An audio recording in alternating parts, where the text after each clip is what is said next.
औज़ु बिल्लाहि मिनश शैतानिर रजीम।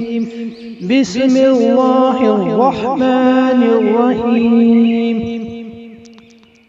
अस्सलामु अलैकुम व रहमतुल्लाहि व बरकातुहू।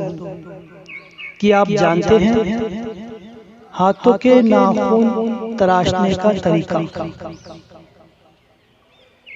सीधे हाथ की शहादत की उंगली से शुरू करके तरतीबवार चुंगलियां समेत नाखून तराशे, मगर अंगूठा छोड़ दें। अब उल्टे हाथ की चुंगलियां से शुरू करके तरतीबवार अंगूठे समेत नाखून तराश लें। अब आखिर में सीधे हाथ का अंगूठा जो बाकी था, इसका नाखून भी काट ले। इस तरह सीधे ही हाथ से शुरू हुआ और सीधे ही हाथ पर खत्म हुआ।